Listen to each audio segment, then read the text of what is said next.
जाहीर करणार आपल्याला काय वाटतं, कसे पाहताय? मी पहिल्या दिवसापासून या संदर्भात प्रतिक्रिया दिलेली आहे.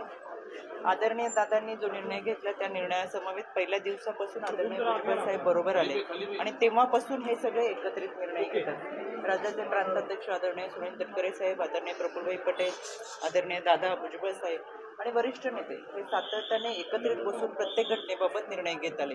यामध्ये आजच सकाळी प्रांताध्यक्ष सुनीलजी तटकरे साहेब यांनी सविस्तर प्रतिक्रिया अशी आपल्या सगळ्या माध्यमांना दिलेली आहे. त्याबद्दल मी फार काही बोलणं उचित ठरणार नाही, पण यामध्ये आदरणीय भुजबळ साहेबांना आम्ही बरोबर घेऊन इथून पुढच्या कालावधीमध्येही चांगल्या पद्धतीचं काम करून प्रत्येकाला घटनेने अधिकार दिलेले आहे. आपली नाराजी व्यक्त करत असताना त्यांनी त्यांची नाराजी व्यक्त केलेली आहे, पण पक्षाने देखील त्यांची भूमिका मांडलेली आहे. त्याच्यामुळे भुजबळ साहेबांची नाराजी पक्षाला त्रासदायक ठरू शकेल का? यामध्ये आदरणीय भुजबळ साहेबांचे समता कार्यकर्ते होते, त्यांनी त्यांच्या आंदोलनाच्या माध्यमातून ही नाराजी व्यक्त केली. पण आपण पाहतोय आज सकाळीच आदरणीय तटकरे साहेबांनी सांगितलं की आम्ही भुजबळ साहेबांची चर्चा करू. साहेब स्वतः तटकरे साहेब स्वतः हे पंकज भुजबळ असतील, त्याचबरोबर समीर भुजबळ असतील, यांच्या संपर्कात आहे, त्यांच्याशी चर्चा करतात आहेत आणि 2 दिवसात त्यांच्याबरोबर संपर्कात राहिलेले आहेत. त्याच्यामुळे हे सगळे एकत्रितरित्या परत आपल्याला काम करताना दिसतात. कार्यकर्ते म्हणून भुजबळ साहेबांचे कार्यकर्ते म्हणून त्यांनी आंदोलनाच्या माध्यमातून त्यांचा राग, त्यांची नाराजी, त्यांच्या भावना या व्यक्त केलेल्या आहेत. बहुमत असून सुद्धा एवढा वेळ का लागतो मंत्रिमंडळ व्हायला? काही नाराज मंत्रिमंडळ झालेलं आहे. यामध्ये आपण एका कुटुंबामध्ये 4 माणसं असेल तरी सुद्धा एखादा निर्णय घेताना आपण 4 बैठका घेतो. कोणतीही गोष्ट ठरवत असताना सगळ्यांना विश्वासात घेणं, सगळ्यांचा विचार करणं आणि त्या माध्यमातून निर्णय घेणं हे महत्त्वाचं आहे. निवडून आलेल्या आमदारांची संख्या मोठ्या प्रमाणात आहे आणि प्रत्येकाला विश्वासात घेऊन निर्णय घेणं यासाठी खऱ्या अर्थानं इतका कालावधी लागतोय. पण निर्णय होतात आणि संख्या मोठी असल्यामुळे प्रत्येकाला विश्वासात घेऊन चर्चा करणं आणि मग निर्णयापर्यंत पोहोचणं. अजून किती दिवस जातील प्रत्यक्ष? यामध्ये आपण पाहतोय या संदर्भात दररोज चर्चा होताना आपल्या समोर दिसतीये आणि या चर्चेमधून लवकर निष्कर्ष बाहेर येईल. मॅडम 45 मध्ये फक्त 4 महिला आहेत, तेही 2 राज्यमंत्री, 2 आहे. महिलावर अन्याय वाटत नाही आपल्याला? गेल्या टर्ममध्ये मंत्रिमंडळामध्ये एकच महिला होती, यावेळेस 3 महिला वाढलेल्या आहेत. समाधानाची गोष्ट आहे. पुढच्या कालावधीमध्ये आपल्या सगळ्यांच्या शुभेच्छेने अजून महिलांची संख्या वाढेल. 2029 मध्ये आरक्षण मिळत आहे, त्यावेळेस अजून महिलांची संख्या वाढलेली असेल. आम्ही सकारात्मक आहोत आणि त्याच्यामुळे मला असं वाटतं येणाऱ्या कालावधीमध्ये महिला प्रतिनिधित्व करणाऱ्यांची संख्या वाढणार आहे आणि त्याच्यासाठी आपल्या पुरुष प्रधान संस्कृतीमध्ये आपल्या पुरुषांचाही पाठिंबा मंत्रिमंडळासाठी असं म्हणाले की पक्षाचा निर्णय हे पक्षाध्यक्षच घेतात, इतरांना दोष देऊन काय उपयोग?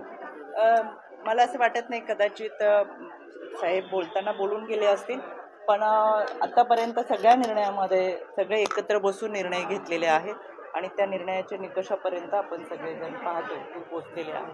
त्याच्यामुळे एक भावना त्या निमित्ताने त्यांनी व्यक्त केली असेल, पण कायम भुजबळ साहेब हे आदरणीय दादा तटकरे साहेब, प्रफुल्लभाई, मुश्रीफ साहेब असतील, वळसे पाटील साहेब असतील, या सगळ्यांमध्ये बसून या सगळ्यांनी निर्णय घेतलेले. भुजबळ साहेबांचं एक पोस्टर व्हायरल होतं, त्याच्यामध्ये असं म्हटलंय की भुजबळच्या पाठीमध्ये खंजीर उपस्थित दाखवलेला आहे, त्यामध्ये तटकरे साहेब, प्रफुल्ल पटेल आणि अजित पवार असं 3 खंजीर दाखवले पाहायला मिळते. हे पोस्टर कोणी पोस्ट केले तुम्हाला माहित नाही, मला माहित नाही. त्याच्यामुळं इतक्या मोठ्या 13.5 कोटी जनतेमध्ये कोणीतरी ते तयार करणं आणि त्याच्यावरती आपण चर्चा करणं हे बरोबर नाही.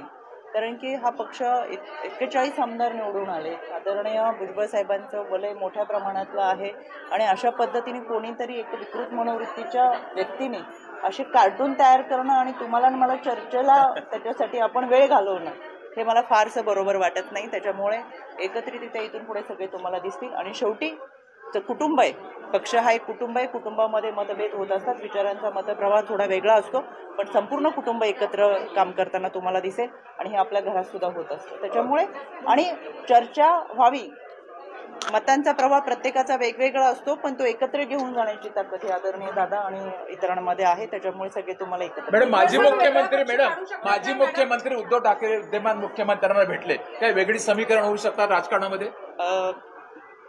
माजी मुख्यमंत्री आणि मुख्यमंत्री यांच्याबद्दल मी बोलू शकत नाही. आपल्याला उद्धव ठाकरे साहेब चांगल्या पद्धतीचं उत्तर देतील. वेगळा पक्ष काढू शकतात का, समता पक्ष म्हणून किंवा नाराज? आज सकाळीच मी समीर भाऊ भुजबळांशी बोलले, ते अतिशय सकारात्मक आणि चांगल्या पद्धतीने आमची चर्चा झाली आणि त्यांनी इतकंही सांगितलं की ज्या पद्धतीने समतेचे कार्यकर्ते आक्रमक झाले त्यांनी तसं आक्रमक होऊ नये म्हणून मी स्वतः आवाहन करतोय, आम्ही फोन करून सांगतोय की ही आक्रमकता बरोबर नाही, किंवा ज्या पद्धतीने दादांच्या पोस्टरला जोडे मारले होते ते सुद्धा चुकीचं आहे, हे सुद्धा समीर दादांनी स्वतः मला सांगितलं. त्याच्यामुळे कार्यकर्ता हा नेत्यासाठी आक्रमक होतो, पण कधी कधी तो चुकीच्या पद्धतीने होतो, त्याला आवर घालण्याचं काम हे समीर भाऊंनी केलेलं आहे. आणि म्हणून मला असं वाटतं आपण त्यांच्यावरती चर्चा करण्यापेक्षा आदरणीय भुजबळ साहेबांनी घेतलेली भूमिका, आणि यामध्ये भुजबळ साहेबांनी आणि समीर दादांनी सुद्धा सांगितलंय की कार्यकर्त्यांनी चुकीच्या पद्धतीने आपल्या भावना व्यक्त करू नका.